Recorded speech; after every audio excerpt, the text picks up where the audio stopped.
My name is Jeremy Corbell. Today we're doing an official screening of my film Patient 17. We're at the National Museum of Denmark and we're going to be showing the whole film. So I'm really excited for today. I will also be doing a lecture talking a little bit about the behind the scenes of the film Patient 17. So join me and we'll do it.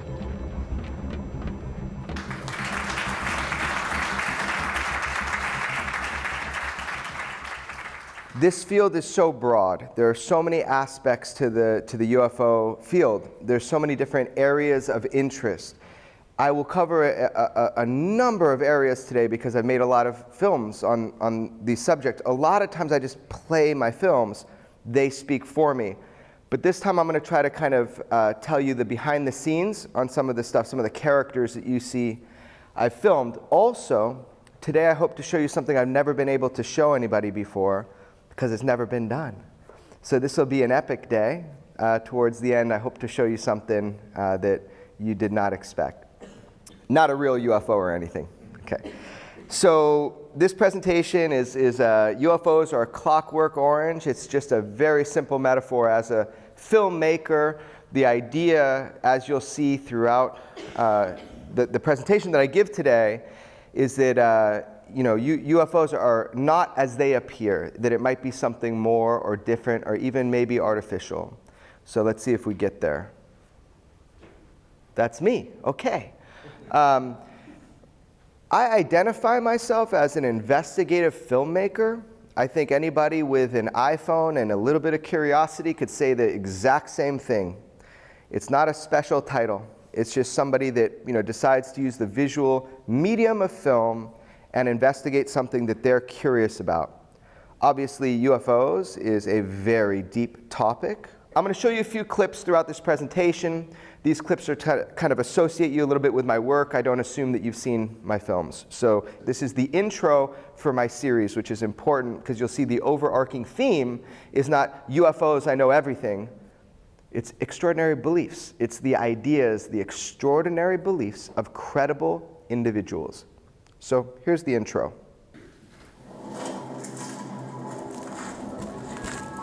My name is Jeremy Corbell. I seek to weaponize your curiosity, and if you're ready to suspend your own prejudice, welcome to the world of extraordinary beliefs. Are we all the product of an alien video game? The extraterrestrial technology is real, it's possible. We have material that has been pulled out of a man's leg that should not exist. This sample could not have been made on Earth because the isotopic ratios. I know there are alien craft here from another planet. I was inside one. Who are we? And where are we actually sitting within the architecture of our universe? Are we alone? Or is the answer simply stranger than we can think and think and think and think? All right, so that's the kind of intro for my whole series called Extraordinary Beliefs. As you could see from some of that footage, you might recognize some of the people that was in that video. So, Sixth Man to Walk on the Moon, Dr. Edgar Mitchell, right? Bob Lazar, but a modern day version of Bob Lazar. It was not very long ago. He's like the Bigfoot of UFOs. Nobody can capture him on camera, right? In 30 years, there has been 3 hours, maybe total, 3 hours of footage of Bob Lazar talking about his experience back engineering, allegedly, UFOs for the United States government. So that was incredible to get him almost 30 years later now. You noticed I filmed inside of a Hasidic Jewish temple, a synagogue, right? I've been able to get access to some of the craziest places that I never thought possible simply because I pointed a camera at somebody. So the camera has, for me, acted like a passport into the unknown. And I think that really what's behind that is curiosity. With real curiosity, people want to tell their story. I don't remember, I barely have any sleep from, I just got here to Denmark. Thanks for having me. I don't know if I said that yet, but thanks for having me again here, and Frederik for putting this on. I mean, it's a real pleasure to talk to you guys and have the opportunity to share some of the stuff I'm very passionate about. I'm a very nuts and bolts person. Does that translate properly? Okay. I don't think my humor will, but at least that does. Right. Okay, it says it up there. So I'm a very nuts and bolts person. When it comes to UFOs, this is how I began. It's just very simple, mechanical. That's what first started my whole interest in the subject. So I consider myself to be very straightforward, very nuts and bolts. However, a lot of my friends and my mom up in that corner, they consider me to just be fucking nuts. This is a taboo subject for some people. For me, this is a problem. It's the UFO problem. What I mean by that is, to a degree, there is a solution. I like to believe that. I like to believe that tomorrow I'm going to know more about this mystery than I do today. So I call it the UFO problem because it's an ideological problem. It's a problem of faith, of spirituality. For some people, it's a problem of mechanics. So when I say it's a UFO problem, understand that it's more that I'm saying that there are solutions to be found. There are things to be learned. That's what I mean by that term. Within the UFO problem, there are many things that I've been able to study and become a part of. Skinwalker Ranch, a very famous location with high activity of UFOs. Obviously, Area 51. The CIA, I got to question a bunch of CIA heads about UFOs. Bob Lazar, another person whose story fascinated me. Cold fusion is something else I've been able to look into from following the same train of thought, the same mystery. Dr. Edgar Mitchell, sixth man to walk on the moon. And Dr. Roger Lear, who you saw was initially the subject of my film I showed you today, Patient 17, although Patient 17 became the real subject of that film. Altogether, all of these things that I've been able to film and get deep into, ultimately, it's all what I call the phenomenon. It's just a simple blanket term that I use to describe all of these things because I have quickly learned that it's not just about hard metal silver discs visiting from potential other star systems, that the UFO phenomenon, it encompasses so much of the human experience, from faith to belief to medicine to psychology. So if you're picking up what I'm putting down, I'm basically saying this is a vast mystery. That's why we need so many different perspectives. That's why we need so many different professional individuals looking at this from a standpoint of art, to journalism, to science, to faith, to mythology, to psychology. We need people in all fields to contribute and not be passive. Mark my words, there is a mystery, a true mystery here. This phenomenon is real. It's happening. It's tangible. It's partially physical. But you could deny it all day long. It is a real phenomenon. I think I'm preaching to the choir. So I'll shut up. Okay. Usually that's when people start throwing things at me. Anyway.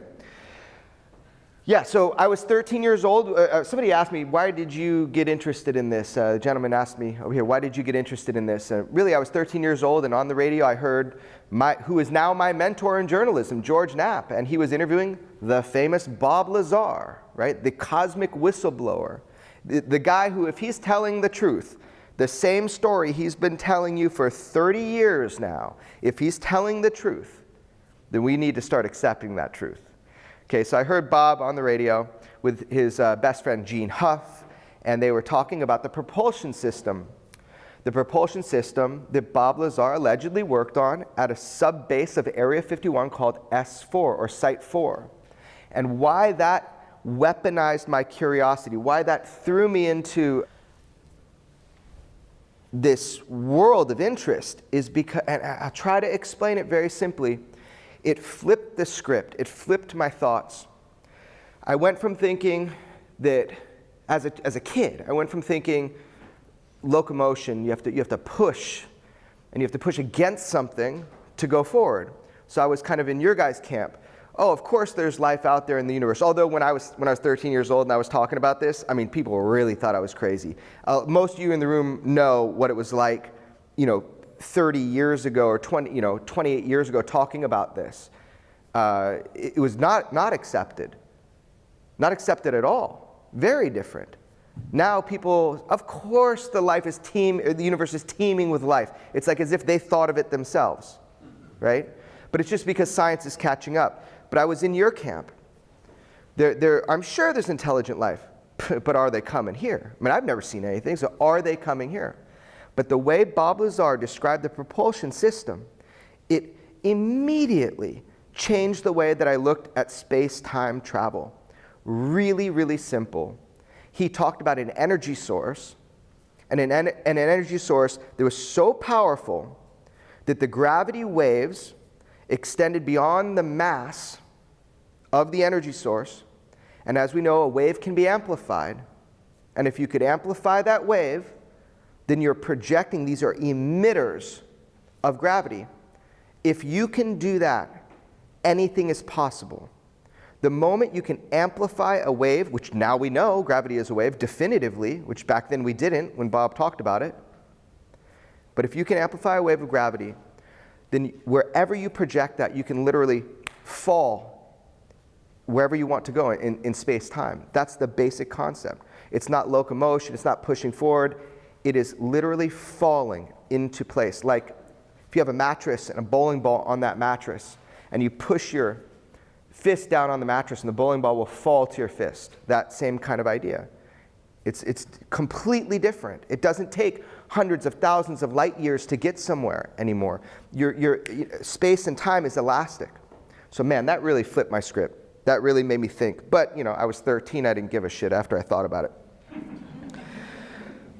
So I went on with my life, and my life was very different than being an investigative filmmaker. I'll show you like 20 seconds. I did something called jujitsu, which is a martial art. This is for show.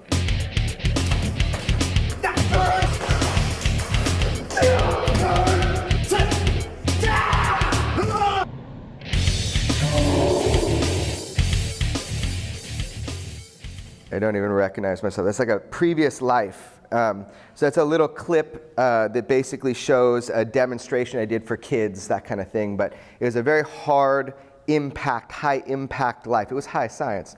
But you can only do that for so long. So when became less painful to do what I do now.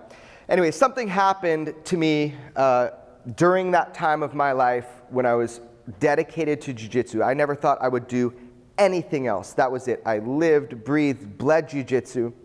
But at some point, and I mean this very tangibly, my curiosity was weaponized. And people don't like hearing that because it doesn't make sense to them, right? What I mean by that is something very simple, which is that my curiosity became so powerful, it forced me to do something about it. Instead of being a consumer of information on this topic, I had to be a contributor. And I think that that's the biggest thing that I can say, in any time I talk with a group of people. We need more bright minds dealing with this subject. Anything you can do to contribute to our understanding of this in whatever way you can, please do. That's what I mean. I want to weaponize your curiosity. I want to make it so uncomfortable for you to do nothing about this that you end up doing something. So anyway, I wondered what it would be like to be an investigative filmmaker. And luckily, I am very persistent. I think my greatest quality as far as getting things done is I can be really annoying to people that ignore me. And I was just really annoying. Finally, I found this journalist who I really respected, and I said, I need to know what it's like to be an investigative journalist. How do you do this? And I want you to hear it from him. How do you get people to talk? How do you win the trust of a source? Yeah, it's a tough question, and it's easier for me now because people know me, and I've been around a long time, and I have a reputation as somebody who keeps his word. And that's whether it's organized crime figures telling me something they don't know what the cops to know, or whether it's some national security type operative, somebody working in a sensitive government position for the military or an intel agency. A lot of those folks have shared information with me, and I kept my word and kept my mouth shut. They give you information that helps you understand the bigger picture. You may not be able to use it directly, but it helps you understand how things fit together. I would be out of business if I don't keep my word to you. If I tell you that I'm not going to use something, or if I'm going to protect your identity and I violate that trust, I'm out of business. That word gets around. And I could not be a reporter over a long period of time if I didn't keep my word. So that was George Knapp. Okay, I want to tell you about him, but first, what he taught me. Being a journalist, you have to have integrity. Your word is your word. Your word is your bond. You have to be reliable. I mean, these seem like simple things, but they're really fucking important. You have to be accurate when you're telling people's life stories, when you're asking them to talk about something really sensitive. You have to be accurate. If you're not accurate, you're screwed. One mistake. You have to be, have an attention to detail and be sociable. You can't be a jerk. You need to be sociable, or people are not going to tell you these deeper experiences that they had. We're not talking about what did you buy at the grocery store yesterday. We're talking about how has your complete paradigm shifted because of your encounter with a UFO. So that's, these are the things that he has instilled upon me. I've had the opportunity to mess him up, and I haven't. But that's a choice every time. But the number one thing you need in this field as an investigative filmmaker, the number one thing, yeah. You have to have a huge fucking bullshit meter. Sorry, Mom. She hates it when I curse. The point is that most people are full of it. I'm sorry. It's just true. Most people are full of it. And you wonder why. Why would you waste your time? And usually it's just that people feel lonely. They need recognition, So you have to do that, because if I chased every story that was presented to me, if I can't move the needle forward, you might be telling the truth, but I can't help you. So we all have to decide how we spend our time in this field, however you're going to contribute. Okay, so how do I make my films? I think this is something that, a lot of people ask me, and the simple question is very, very slowly. So don't expect much from me, okay? I'm a one-person show. I film, direct, edit, audio engineer, produce everything on my own. It's a miracle to me that one of my films is going to be mass distributed. This is something a labor of love. So I do it all by myself.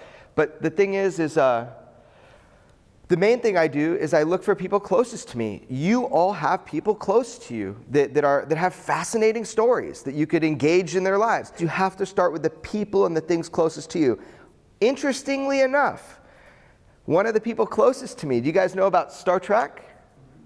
This is all about aliens. This is about the Prime Directive. I mean, this is like, whoa, this is something that I figured would be really cool. Well, I thought you would enjoy this.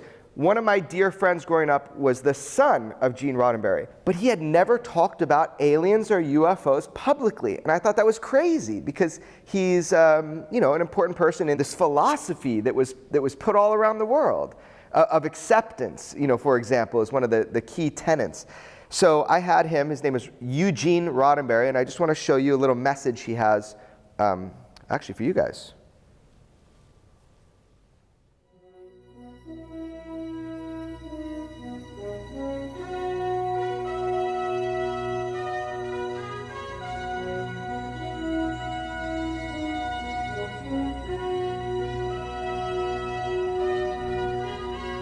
My name is Eugene Roddenberry. I am the son of Gene Roddenberry, creator of Star Trek. I believe there's life on other planets. I hope that they are super evolved and highly intelligent, and have chosen, I would like to think, chosen not to interfere because they're letting us sort of evolve and make our own mistakes. Although I've heard other stories from people that they have involved themselves, but that's another discussion. I don't have any fears about it. Like, so many people will be like, oh, I shouldn't say anything because that UFO thing, it's shrouded in all this sort of like, all these crazy people talk about it. For me, it's very scientific and matter of fact. With all the different sightings out there, if one is true, then yeah, and at least one of them's got to be true to a degree. With all the billions of planets, with all the billion chances for life, there's got to be life out there. I think it's stupid to think there's not. If you could ask an alien one thing, what would it be? Oh, that's a great question. How did they get to where they are today, assuming they're a more advanced species? And because it would give me hope that maybe we can get to that point one day too. Did your father ever see a UFO? To the best of my knowledge, no. To the best of my knowledge, I do not know. Actually, to be completely honest, I'm totally unaware if my father ever knew about any sort of UFOs or had any interaction. And you've never seen a UFO before? I've never seen a UFO. No. Would you like to if they exist? Are you kidding me? I'd want to fly in one. I wouldn't want to fly it. I'd want to be in one. But what is a UFO? I mean, obviously the language unidentified flying object could mean anything, but I think what we're talking about is a craft built by another race, another species from an alien world. And that would be cool to see. A highly advanced intelligence that builds a craft that can somehow traverse space-time. Right, yeah. That's not what UFO means, but that's what we're talking about. Right, that's what we're talking about, right. Do you have anything that you'd want to say to the audience right now? The only thing I would want to say to the people in this particular audience is I am a believer that there is some sort of life out there, and my preference is intelligent life that's evolved beyond ours. And I appreciate everyone who's been out there kind of trying to find it, who's been digging deep. I mostly appreciate those who have looked at it in a way that is scientific and rational and through deduction and trying to find evidence and proof. It's an uphill battle. I mean, I have no doubt whether it's just because the general public isn't willing to believe, or whether because officials in whatever programs are closing doors and not letting you know. But I do appreciate that there's people out there who keep asking the question and keep knocking on those doors and keep discovering things. I am excited for you all to be vindicated, for us to meet that alien life form or whatever it is, and for however many millions of you are out there, see, we're not crazy. There's life. And I don't know if I believe that'll happen or I just want it to happen. It's both. I believe it will happen and I want it to happen. Because I am a believer too that there's got to be something beyond us. Because the universe is a big place.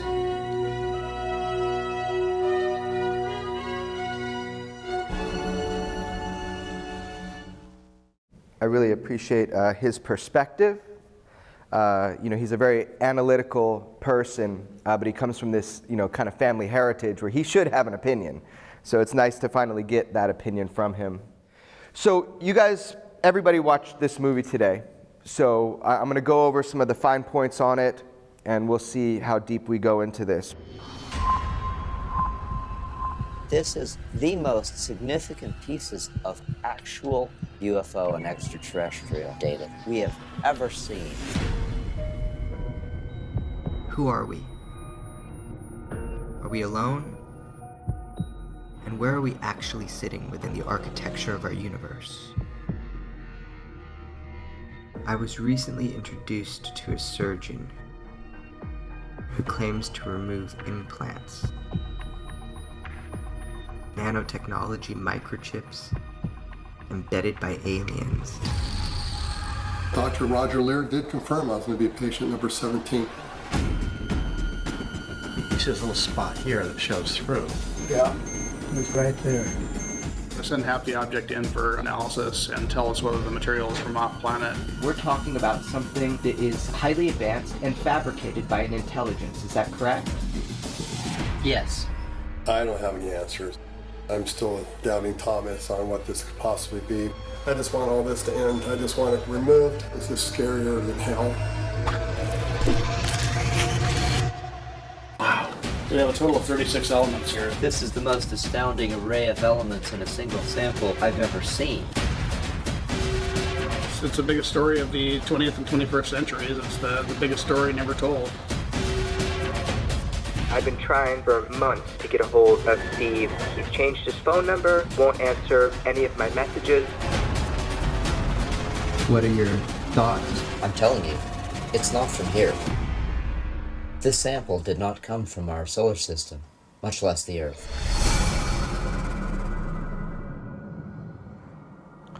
Cool, so that was a trailer that was just cut for the film, for its premiere. That's what will be going out very soon to people. Hopefully they'll see the movie soon. This is Dr. Roger Leir. He's the man who started the whole concept of cutting these things out of people's bodies. He has now passed away, as we talked about earlier today. This is what it looked like when the X-ray was done of the object. And this is one of the telltale signs, according to Dr. Leir, is that the shape of these things, they're very similar in the patients he's cut them out of, allegedly. Again, patient 17 is the reason why I was interested in doing this movie after the first day. Just seeing the way that people were trying to take from him and just take his story. And really, I wanted to help him find answers because I myself wanted answers. So he's really the reason why I've stuck with this investigation to the point where I could put out a movie on it. Although there's a lot of work to be done, and there probably will be a part 2 after we get the sample back. We will find out and prove definitively one way or the other what this is.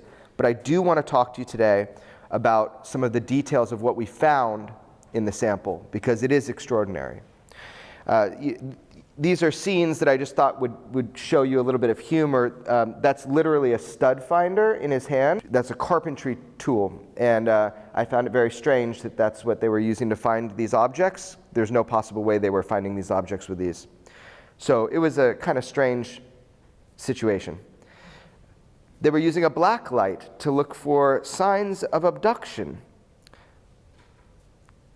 Okay. Yeah, I'll continue.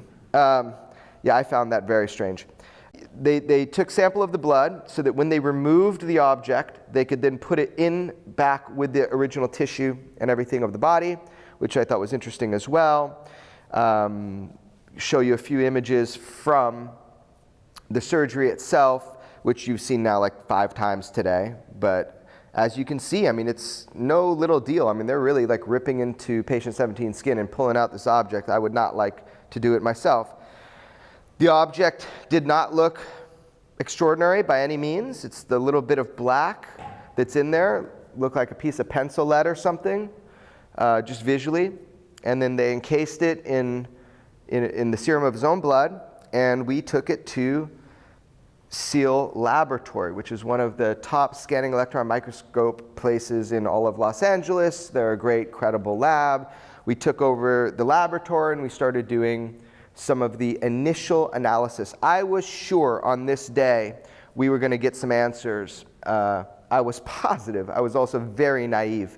This is the Gauss meter, again, the electromagnetic frequency thing. Once it was out of the body, we were really not getting much of a reading off of this object. If you held it up to my camera, you would, because of the battery in my camera. So we put it in the machine, and all of a sudden, I realized everybody around me is seeing something different than what I'm seeing, in that anything under high-powered magnification ends up looking extraordinary. It looks absolutely incredible. It looks like the topography of the moon. It's incredible. But depending on who you are and what you want to see, you're seeing different things. So I wanted the hardcore physical scientific data, which are 2 things you can really look at: elemental analysis and isotopic analysis. And I want to make sure you understand what those things are. But at this point in the investigation, this article came out, The Smoking Gun. And it's talking about object number 17. This really pissed me off. So I read this article. I know for a fact the analysis had not been done yet, and there's an article saying it's the smoking gun. So I was furious because I told Dr. Leir I was going to expose him if he's trying to mislead the public. Anyway, I started reading the article a little bit more, and they were talking about other samples and incorporating results from other samples. So it was not a lie, but I felt it to be misleading because we had not done the analysis. So I was even more eager to get scientific analysis done on this object so I could case close fun movie, done, right? That was the idea. And then, of course, Dr. Lear passed away right then. He had a heart attack. And I mean, I talked to him the day of, I believe, when he died. And it was a shame because it was like a boat, it had lost its captain, right? There was nobody really, for me to follow to say, okay, well, how do you do it? What's the next step?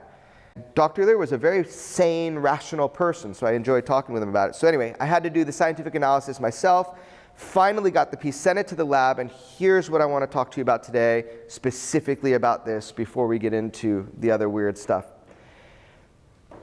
All the elements in red are what have any abundance in this piece.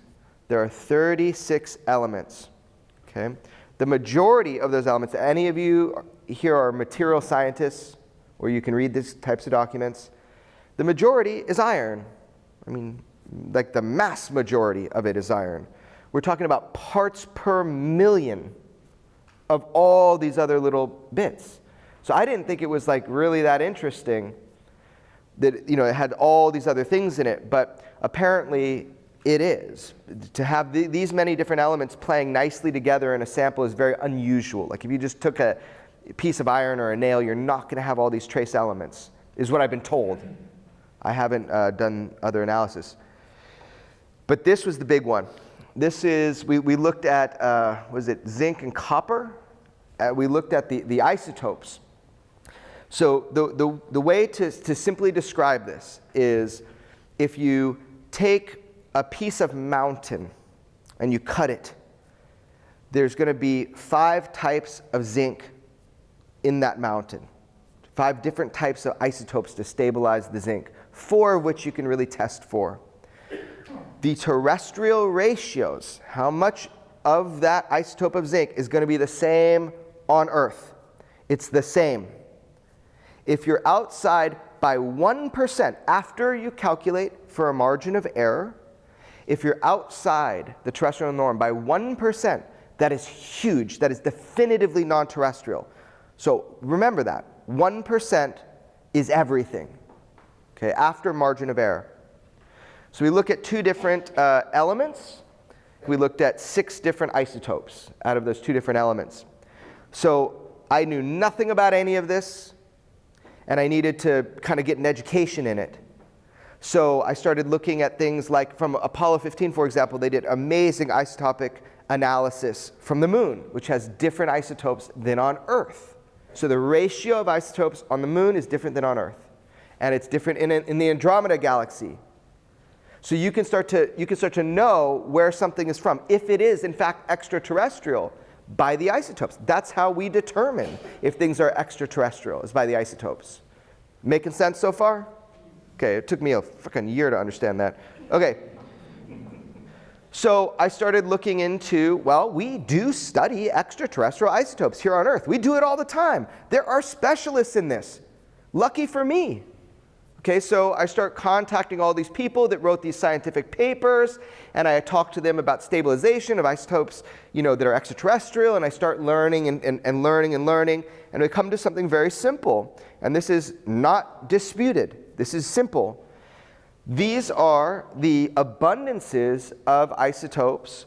For example, zinc 64, right, is 48.63. That is accepted. That is the terrestrial norm. There's one other number people go by, but this is the accepted one right here. Isotopic abundance is found in sample 17. Notice the zinc 64. So we're at 51.1%, and notice that is a relative standard deviation of 1.25%. So that's huge. So we're basically saying you need to cut off 1.25 above or below because our machines don't exactly do better than that. So terrestrial abundance, 48.63. Sample number 17, 51.1. Remember what I said, 1% is everything? So at the highest, if the standard deviation, right, of 1.25, at the highest is 52.35, at the lowest it's 49.85. If it's correct, without the standard deviation above or below, the sample is 2.47 outside the terrestrial norm. It could be as high as 3.72, or it could be as low as 1.22. So we're looking at 2.47 outside the terrestrial norm. How the hell is this in a guy's leg? I mean, this is to me now really interesting. I did not expect this. Patient 17 did not expect this. In fact, it annoyed us because all of a sudden, we don't know what to think. So this is now one test. I went to my mentor, George Knapp, and I was like, okay, look, you've been down this road a bunch of times. This evidence seems too good to be true. What do I do? And he's like, dig deeper. Don't publish anything. Dig deeper. Find out more. Okay, well, how do I do that? I found the one specialist on this earth who dealt with zinc extraterrestrial isotopes. I found this research paper from like 12 years ago, and this doctor in Middle America who's like now a normal doctor, I call him up and I start asking him all these questions about extraterrestrial zinc isotopes, and this guy thought I was just fucking mad. You know, he's like, but he really quickly started to figure out where I was going with this. And I was like, look, man, you wrote like one of the definitive papers on extraterrestrial zinc. This is a very specific question, but I need to know, you know, is there anything to these results? Because these were from an accredited lab, one of the best labs in the world, Northern Analytic. You can look up this lab. And he looks at the results and he tells me they're impossible, that there's contamination. Okay, first time I heard that. Let me get into that. Or the lab is pulling one over on me.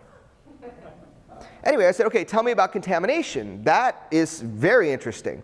Okay, nickel 64 can sometimes be seen as zinc 64. In order for that to happen, you have to have not washed. They call it washing the zinc. You have to triple wash it. I said, great, we found an answer, no problem. I'm calling the lab. So I call the lab. They have no idea what the results are. They like basically print them out and send them to you. I get the guy to pull up the file, pulls up the file, and I say, is there any chance that you have contaminated my sample? And of course, he's on the defensive because no, it says right here, we triple washed the zinc. This is our livelihood. Governments depend upon our results. Why would we cut corners and give you bad results? Sometimes it's a matter of life and death. These are for materials. Sometimes they do analysis for materials for planes. I said, okay, good point. Will you look at the results for me? So he looks at the results, and he starts kind of getting silent, you know, on the phone, like stuttering, like, oh, yeah. So I start to notice that he too sees these results are interesting. And I go, okay, so what do I do, man? So you're telling me your lab gave me the good results. You see my issue here. And he goes, look, this is your problem. We just do analysis. I can't tell you what it is that you have. Okay, fair enough. Anyway, the point is, with one test, I can't prove that it was not contaminated. I need to do more tests. But it was interesting to see everybody's reaction. It was very telling about the psychology of humanity, you know, when something is outside of your scope of belief.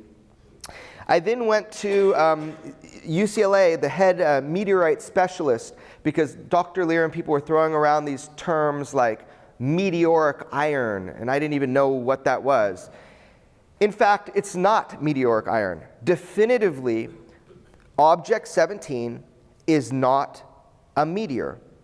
It is not meteoric. It is definitively not a meteorite. I asked one of the world's specialists, top specialists, not a meteorite. They can tell by how much, I think, nickel is mixed with the iron. So we have something that's not a meteorite, has 36 elements, has definitively non-terrestrial zinc isotopes as long as there's not some gross, huge error. So this is a very anomalous, strange material, and it happened to be pulled out of a man's leg who's had abductive experiences his whole life. So, good subject for a movie. Patient 17, as you can see in his face through like the majority of the movie, he is not happy about it as a religious man, and he's also very confused by all these people telling him he's got this crazy thing in his leg.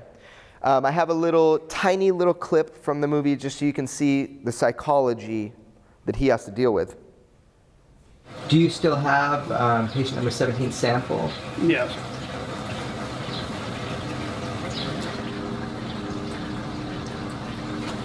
I think most people are like the fish. Most of the masses of humanity like the fish, and they don't really know or care what's outside their immediate sphere of influence. And we need to be better than that as a race. What are we looking to learn about patient number 17? The isotopic analysis will tell us if the material is from off planet, so that's very important. Well, if this thing is emitting frequency, there's got to be a way to capture that data somehow.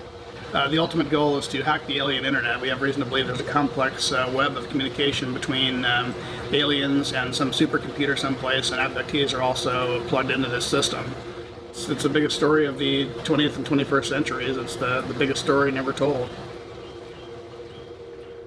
I mean, that's where the scope of my ability to even conceive of what he's saying has just been blown out of the water. He believes that. I don't know what to say about that. He is saying, because I asked that question that one of you asked me earlier, well, if it's emitting frequency, can't you study that frequency? Of course, that's what I want to know, right? We all want to know that. And he basically says, look, we're all part of this alien internet, all of us abductees, and, essentially, but that is the goal, hack the alien internet. And I was like, okay. Well, that puts patient 17 at a crossroads. He's just a man, a typical individual, as he says, I'm a normal person with an extraordinary experience. It puts him in a position where we're trying to find out for him, once and for all, what this is. That's about this film, Patient 17. You guys got to see a premiere of it today, first time ever. The Orchard is the company that picked me up to distribute my film. There's a lot of great artists out there, and they never get their movies seen, they never get their books published, and they're great, right? So I feel very fortunate. For me, this is a success story. Whatever it is that you do, if you're just really annoying and you don't stop, eventually, it will work for you. I believe that because it happened to me. They called me and asked me, why don't you let anybody put your movie out? Because everybody wanted to change it. They wanted to change it somehow. And it wasn't worth it to me. So with The Orchard, I don't have to change it. So you will see on October 10th, it'll be on iTunes. So if you have iTunes, please spread the word. It really does help me if more and more people see this. It's a big opportunity. It will be on iTunes on October 10th. Let people know. It will then be reaching into a whole bunch of other ways you can watch it. But the iTunes is the big one. That's the launch.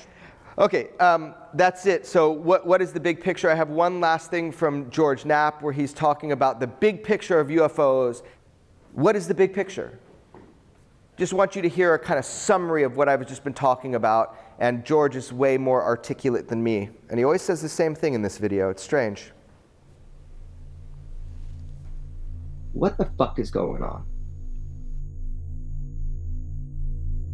The best I can put together is that there is another intelligence, probably a lot of other intelligences that interact with us in a variety of ways. They can enter our reality and mess with us and leave, and there's not much we can do about it. It seems that they have some sort of inherent interest in us, whether it is the cosmic drive-in movie theater that they just come and like to watch us because we're so damned entertaining, or it's harvesting of souls, or there's genetic material that they need, something they need from us. It's clear that it is a symbiotic relationship, that there is something they need from us, that it's not just a passing interest. They're not just driving by and looking out the window. They've been here a long time. They've been interacting with us throughout human history. What their ultimate aim is, I don't know. I really don't. I don't know that anybody knows. I also suspect that this mystery is much bigger than just extraterrestrials visiting from other planets. Jacques Vallée said it to me one time. He said, man, I'm going to be really disappointed if the end of this mystery, at the end of this, that it turns out these are just visitors from other planets popping in now and then. He suspects, as I have come to suspect, that it is much bigger and grander and much harder to get your head around. The stuff about Area 51 is a fantastic story. It is difficult to absorb. and difficult to get your head around. But there is a bigger and more complicated mystery that is at work. Skinwalker Ranch stuff that we've pursued has taught me that, is that whatever this intelligence is, it really does mess with us. And sometimes it likes to scare us and keep us off balance. And it leads us down false paths. I don't know if it's just mind games or it's entertainment or it is some sort of a steep learning curve. That's what I hope it is. And I think it might be that we are being led down a really long, steep learning curve, being educated along the way. And now we're in junior high, and someday we'll get to high school, and if everything goes well and we don't blow ourselves up, maybe we'll get to college someday and finally get a degree that teaches us about cosmic awareness. We're not close to it yet. And I'm not sure any human really understands it and has all the answers. Right. So, that brings me back to the beginning, which is the basic concept. UFOs are Clockwork Orange. It basically, after all these films that I've been making and now are going to start coming out because I have distribution now. With one film leads to the next, to the next. So now I can get films out to you directly and successfully. What I have found in all of this research, I'm going to put my belief down like they were asking you guys, what is your belief, after you made this book, and I could be totally wrong, but what it seems like to me now is that UFOs are not at all what they appear to be. And I don't have a first-hand experience like some of you might. I'm talking to a UFO group. UFOs and the experiences that people have relayed to me seem to be some sort of display.